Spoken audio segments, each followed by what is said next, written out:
שימו לב אל הנשמה לשם שבו והחלמה ואורה כאורה חמה שבעתיים.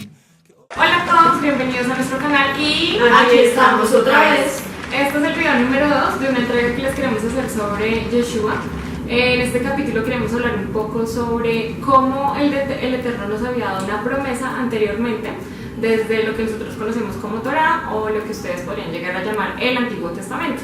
Entonces queremos recopilar algunos personajes importantes a través de los cuales podemos ver a Yeshua. El primero que tenemos es Adán. Es uno de los personajes iniciales que tenemos en la Biblia y lo podemos ver sobre todo en el capítulo 3 de Génesis, o como se conoce en hebreo este libro es Bereshit. ¿Por qué podemos ver al Mesías acá? Porque la humanidad, como lo describe en ese capítulo, cometió un error y fue, como ya lo conocen ustedes, haber tomado el fruto del árbol prohibido. Cabe aclarar aquí que en ninguna parte de la descripción dice que fue una manzana. Por favor, no volvamos a cometer ese error. Por favor. Las manzanas son más de una canilla. Sí, otro cuento. Son bien aparte. Entonces, ¿qué sucedió acá? Que se tuvo que generar un sacrificio para que el Señor cubriera la desnudez que en ese momento revestía a Adán y Eva, por decirlo de alguna forma. Entonces fue uno de los primeros sacrificios que describe en la palabra y se generó para cubrir el pecado. Desde este punto también podemos ver a Yeshua. Bueno, y el segundo es la historia puntual, que es como el eje central, lo encuentran en Génesis 22, que es nuestro padre Abraham. Y bueno, en él se ve cuando es puesto a prueba como su amor y su fidelidad a Dios, y tiene que sacrificar a su hijo Isaac, o sea, que tiene que ir al monte con su hijo. Y en este preciso momento, antes de que haga este sacrificio, pues la voz del Eterno le dice como que no, espérate, ya sé que tú sí me amas a mí más que a cualquier otra cosa en el mundo, y el Eterno es el que provee el cordero, y pues este cordero simboliza como a Yeshua, ¿sí? Que es Dios mismo el que nos provee el cordero para el sacrificio. La tercera persona o personaje es Moshe, o Moisés. Moshe es su nombre en hebreo, y encontramos la primera similitud cuando lanzan a los niños al río Nilo para salvar la vida, después de un edicto que el faraón había dado para asesinar a todos los menores de 3 años. Y lo mismo sucedió en los tiempos de Yeshua, cuando Herodes manda a matar a todos los niños menores de 3 años, porque pues creía que Yeshua iba a desplazar su reino, ¿no? En ese momento Herodes era el rey de Judá. Y pues con el nacimiento de Yeshua se había dicho que nacía el rey de los judíos, o a quien que iba a salvar. Entonces ahí encontramos una similitud también cuando Moshe estuvo delante del Eterno recibiendo las 10 palabras o los 10 mandamientos, como así lo conocemos. Y luego que descendió, y quiero leerlo, está en Deuteronomio 18, verso 15, dice: Moshe siguió diciendo, Adonai tu Elohim les levantará un profeta como yo entre sus hermanos israelitas, a él tendrán que escucharlo. Ahí, en ese momento, estaba haciendo una declaración profética acerca de Yeshua, y luego de eso vemos el paralelo en Mateo capítulo 16, capítulo 17, desde el verso 1 al 6, cuando Yeshua tiene, o lo que se conoce incluso desde el mundo católico, como la transfiguración. Porque si ustedes siguen leyendo Deuteronomio, el capítulo 18, del 15 hacia adelante, Moshe había tenido también una resplandecencia en su rostro, y eso mismo fue lo que sucedió con Yeshua en ese momento. Entonces ahí encontramos también la figura profética, y pues obviamente con todo lo que hizo Moshe, de salvar o sacar a Israel de Egipto, y Yeshua también hizo eso con nosotros, salvarnos y sacar de Egipto nuestras vidas. Sí, y nosotras vemos a Egipto como la vida antes de llegar a Dios, como todos esos problemas y situaciones que tenemos que vivir. Ese es como nuestro Egipto, por decirlo de alguna forma. Bueno, nuestro cuarto personaje, personalmente a mí me gusta mucho la historia de él, es Joseph, o conocido como José de Egipto, también escucho que le dicen a veces. Y él también fue como una imagen representativa de Yeshua, y esto se ve porque a Joseph cuando sus hermanos como que tuvieron toda esa rabia y lo querían matar, entonces Judas, su hermano, trató de decirles como que no lo matemos, y lo dejaron en una cisterna que es como un hueco, ahí dejaron a Joseph, y después pasaron unos mercaderes por el lugar y pues Joseph estaba gritando y lo sacaron y lo vendieron. Y esto mismo pues pasó con Yeshua, que Judas, como en su intento por salvar al Mesías, porque pues, lo quería mucho y no quería que lo mataran, pues él Igual ahí lo vendió. todos los discípulos de Yeshua sabían que él iba a morir. Entonces esa fue como la intención, Sí. una buena intención de Judas, pero en realidad pues pasó todo lo contrario, porque Yeshua tenía que cumplir su propósito y morir por nosotros. Bueno, les queremos, de pronto queremos que ustedes conozcan también en dónde está la cita bíblica.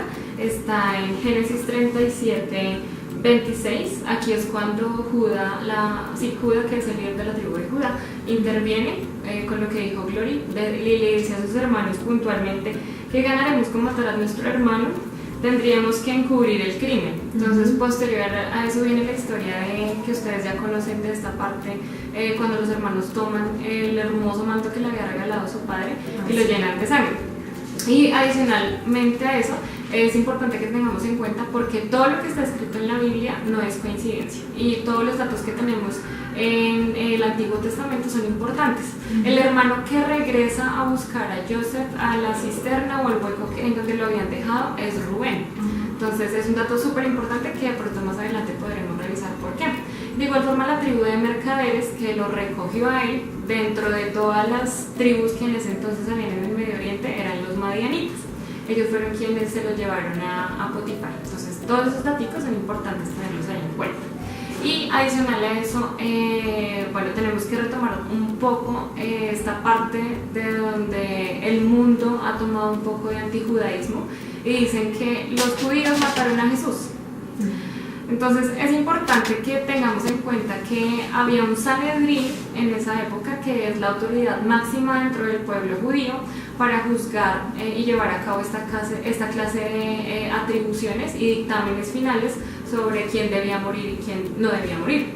Pero entonces, dentro del judaísmo existían en esa época diferentes sectas.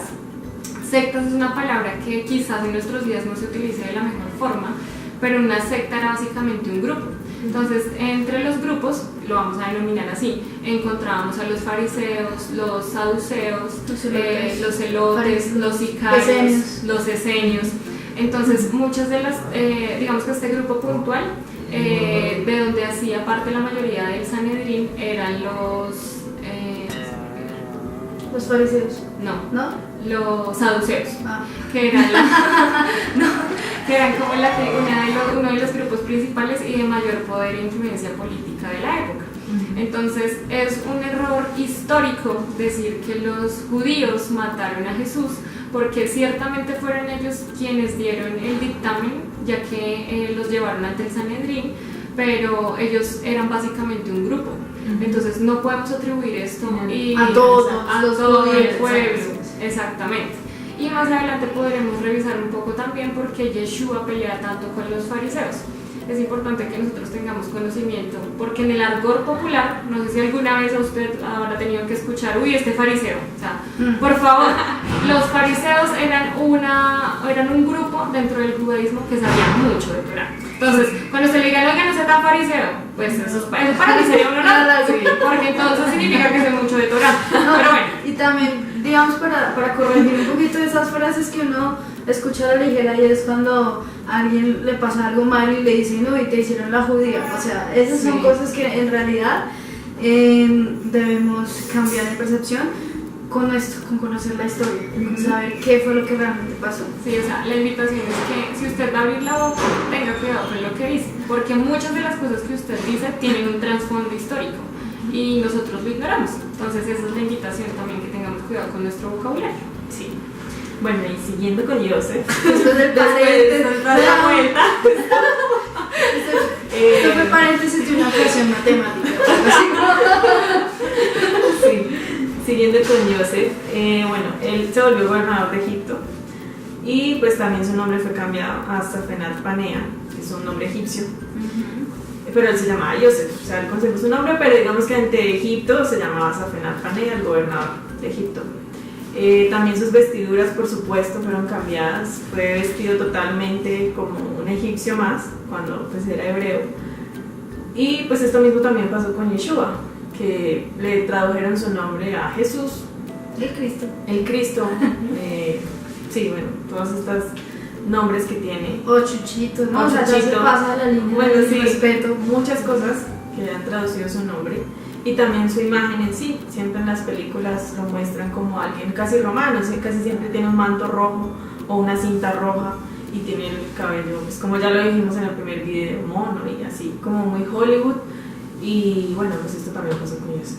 Bueno, y el nombrecito, si tienen la curiosidad de saber dónde está en Génesis o Bereshit 41, versículo 45. Bueno, también Joseph, algo muy importante que hizo pues fue salvar a Egipto del hambre. Y pues esto también se relaciona con Yeshua, ya que cuando nosotros estamos en nuestro Egipto, es decir, en nuestra vida como mundana, por decirlo de alguna forma, pues es Yeshua mismo el que nos salva de todas estas cosas, que nos muestra la luz y podemos verla y seguirla. Igualmente, Joseph fue el instrumento y todo este sufrimiento que tuvo que pasar en la cárcel 12 años y muchas otras cosas más, tentaciones, en fin, fue para salvar a Israel, a su pueblo, a su padre, que pues iba a ser la descendencia de este pueblo. Y pues para todo esto fue que Joseph sufrió todas estas cosas. Igualmente Yeshua pues vino al mundo a salvarnos, a expiar nuestros pecados y mostrarnos pues cuál era el camino y cómo acercarnos a Dios de otra forma, como no tan religiosa, sino más como un padre, porque así le decía Yeshua, le decía Abba, que en hebreo significa papá. Bueno, y de pronto también quiero retomar algo que dice Glory, y es una pregunta que sería bueno que ustedes se pudieran responder, y es: ¿en dónde está encarcelado Yeshua actualmente? En nuestras vidas, en nuestra sociedad. Lo mismo le sucedió a Joseph, él estuvo encarcelado. Entonces la pregunta es: ¿dónde está Yeshua encarcelado en este momento? Es algo que también podremos descubrir paso a paso. Y ya. Bueno, para finalizar, entonces queremos dejar, como siempre, nuestra canción recomendada y película recomendada. La canción recomendada es Anima Min. Anima Min. Anima Min. Dejamos el link abajo en la cajita de comentarios. La película recomendada se llama Yeshua Profecía, el Mesías. El Mesías, yo soy dislexia, entonces me van a ver. El Mesías, Profecía Cumplida. El Mesías, Profecía Cumplida, que también dejamos en la cajita de comentarios el link. Y por favor no olviden darle like, suscribirse a nuestro canal, activar la campanita y compartir en sus redes sociales. Dale like. Y bye. Chao. Bye.